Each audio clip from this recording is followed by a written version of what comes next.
BNP অফিসের সামনের রাস্তায় নারীদের এই বিক্ষোভ। একদিকে গরম, অন্যদিকে যানজট, তার মধ্যেই চলছে দলের নারী কর্মীদের স্লোগান। ওই বিক্ষোভে অংশ নেন জাতীয়তাবাদী মহিলা দলের সর্বস্তরের নেতাকর্মীরা। তাদের প্রিয় নেতা বিএনপির ভারপ্রাপ্ত চেয়ারম্যান ও বিএনপির দুঃসময়ের একমাত্র ভরসা তারেক রহমান ও তার স্ত্রী জুবাইদা রহমানের বিরুদ্ধে দুদকের মামলায় ২রা আগস্ট সাজার রায় ঘোষণার পর থেকে বিভিন্ন দল এই বিক্ষোভ করছে। ৯ আগস্ট দুপুরে বিএনপির দলীয় কার্যালয়ের সামনে থেকে মিছিলটি বের হয়ে নাইটিঙ্গেল মোড় হয়ে আবার দলীয় কার্যালয়ের সামনে গিয়ে শেষ হয়। এতে প্রধান অতিথি হিসেবে অংশ নেন বিএনপির সিনিয়র যুগ্ম মহাসচিব রুহুল কবির রিজভী।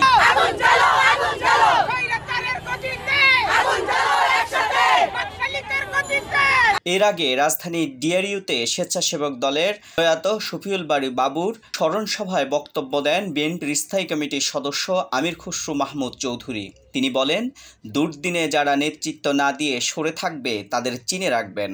বিএনপির সুসময়ে যারা দুধের মাছি হতে চান তাদের বিষয়ে নেতাকর্মীদের সতর্ক হওয়ার এর থেকে কঠিন সময় বিএনপির বাংলাদেশের জীবনে কোনো সময় আসে নাই।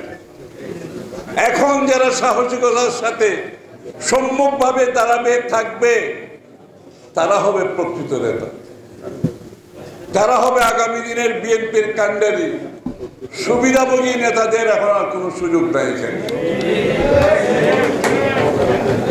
যখন সবকিছু ভালো, যখন সবকিছু নিরাপদ, তখন নেতার কিন্তু অভাব হয় না, তাই না? যখন সব নিরাপদ তখন কিছু লোক বাঘের বাচ্চা হয়ে যায়,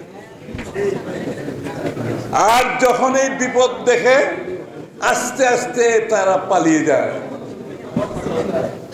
তাদেরকে আপনারা দেখবেন না।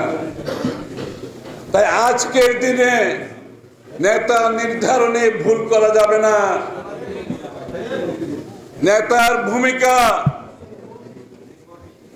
গভীরভাবে পর্যবেক্ষণ করতে হবে।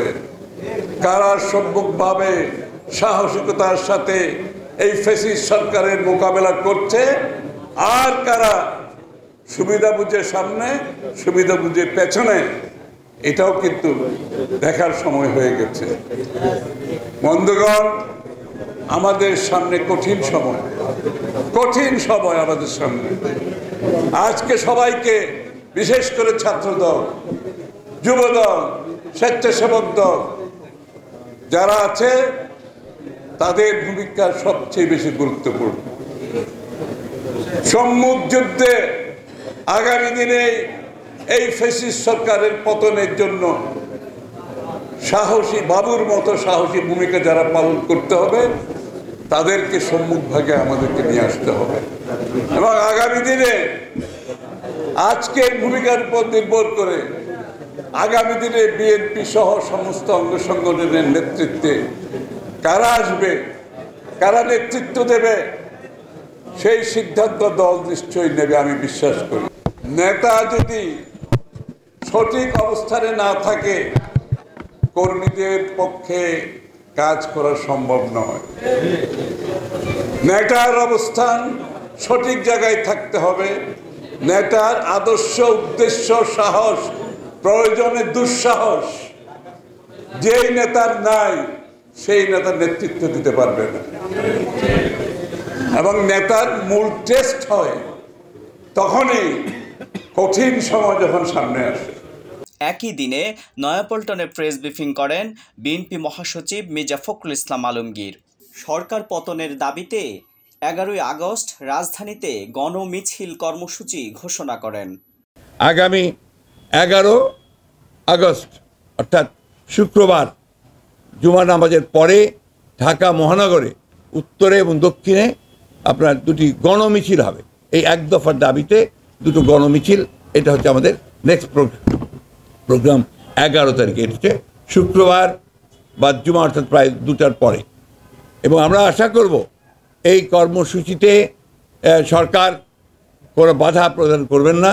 যদি বাধা প্রদান করেন, তার দায় দায়িত্ব সম্পূর্ণ সরকারকেই বহন করতে হবে। এই সময় সরকারের সমালোচনা করে বিএনপি মহাসচিব বলেন, সরকার বন্যা নিয়ন্ত্রণে ব্যর্থ হলেও মেগা প্রজেক্টে দুর্নীতি থামায়নি। এটা মেগা উন্নয়ন করছে, বন্যা ঠেকানোর মতো তাদের সামর্থ্য নেই। এমআর আমিন, হালচাল, ঢাকা।